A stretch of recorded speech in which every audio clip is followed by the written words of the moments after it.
Welcome back. We have breaking news out of Melbourne. IVF, Monash IVF has some news and has released this news early just before the market opens. That is, the CEO has resigned, or rather been sacked. I mean, the official statement says that Monash IVF has accepted his resignation. There will now be an interim CEO. We'll check in with Ed Boy to see what's happening with the share price of Monash IVF. Of course, this is after two embryo mix-ups now. When that first embryo mix-up came to light, the share market, or the shares for Monash IVF, lost 20% of their value. So we'll keep a close eye on that. But we see that the Monash IVF boss has been sacked, the board accepting his resignation.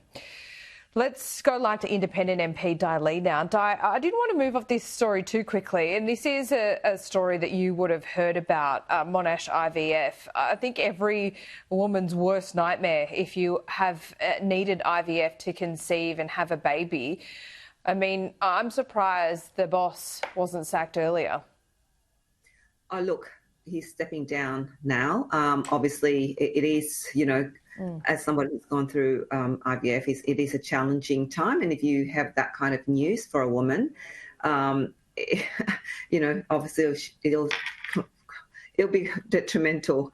Yeah. But at the end of the day, it's, you're carrying an embryo that's going to be, turn into a baby. So exactly.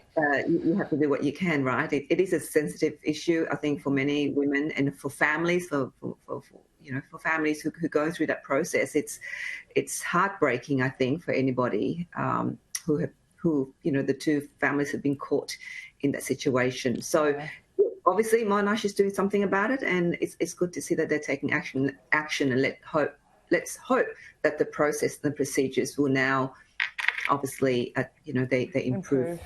Process. Yeah. Indeed. Let's talk about AUKUS, because overnight the Pentagon has announced it is doing a review of the AUKUS submarine pact between the UK, US and Australia. Now, this is something that many Australians will be worried about, at least in the periphery. It doesn't go to the cost of living crisis, but it goes to our long-term security. And many people will be making the links between just 2 weeks ago, us being asked by Pete Hegseth to increase our defence spending to circa 3.5% of GDP. Now, this review. Do you join those dots?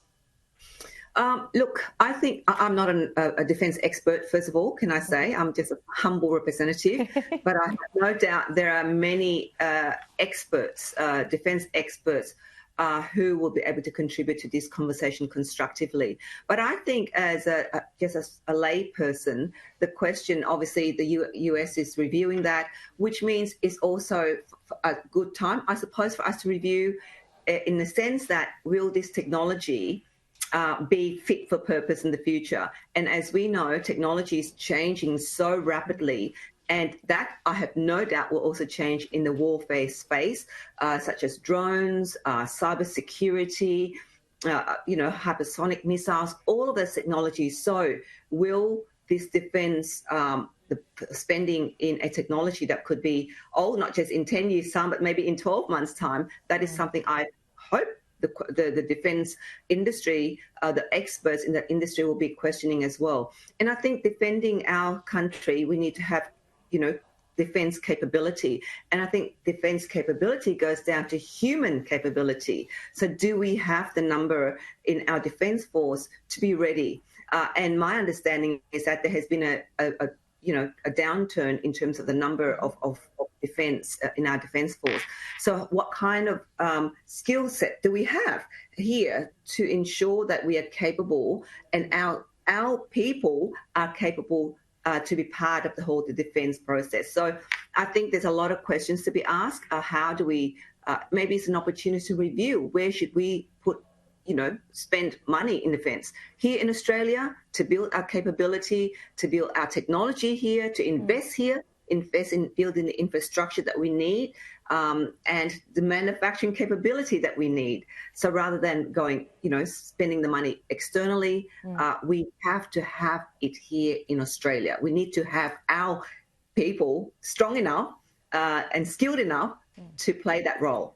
Yeah, well, that's what America want as well. This is all to do with Trump's America First policy and whether AUKUS does indeed fit in with that. But you're right, Di, it is multifaceted and we have a real recruitment problem here when it comes to the ADF.